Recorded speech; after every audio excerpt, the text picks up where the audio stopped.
ജോലിയില്ലാതിരുന്നപ്പോൾ എനിക്ക് ലോട്ടറി ഇടാനായിട്ട് പൈസ തന്ന് തട്ടൊക്കെ ഇട്ട് സഹായിച്ചു തന്നതും പൈസ തന്നതും അവിടെ നിന്ന് ഉദ്ഘാടനം ചെയ്തതെന്ന് എല്ലാ സഹായവും സാറാണ് ചെയ്തത്. സാറിൻ്റെ അടുത്ത് വീടില്ലായിരുന്നു ഞാൻ സാറിൻ്റെ അടുത്ത് പറഞ്ഞ്. അപ്പോൾ എനിക്ക് വീട് വാടക എടുക്കാൻ വരെ 10,000 രൂപ തന്നായിരുന്നു. അത് എടുക്കാൻ നിന്നപ്പോൾ എൻ്റെ മോൻ്റെ ഓപ്പറേഷൻ കഴിഞ്ഞപ്പോൾ അത് ചെയ്യാൻ പറ്റിയില്ല. അതിൻ്റെ ഇടയ്ക്ക് സാർ വിളിച്ചിട്ട് പറഞ്ഞ് വീട് വെച്ച് തരാം എന്ന് പറഞ്ഞു. മോഴ ഓപ്പറേഷൻ ചെയ്തപ്പോൾ സാർ തന്ന പൈസ അത് എടുക്കേണ്ടി വന്നു. വീട് വാടക എടുക്കാൻ പറ്റിയില്ല. വാടക എടുക്കാൻ നിൽക്കുമ്പോഴാണ് ഇപ്പോൾ ഈ വീട് സാർ തന്ന് സഹായിച്ചത്. അതുകൊണ്ട് വളരെ ഉപകാരം.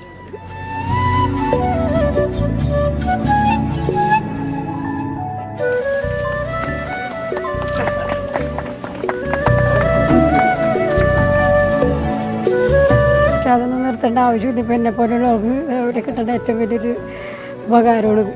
നിർത്തേണ്ട ആവശ്യമില്ല. അത് ഇപ്പം എനിക്കിത് കിട്ടിയതുപോലെ എന്തോരം പേര് കഷ്ടപ്പെടുന്നുണ്ടാവും. അവർക്കൊക്കെ കിട്ടണം.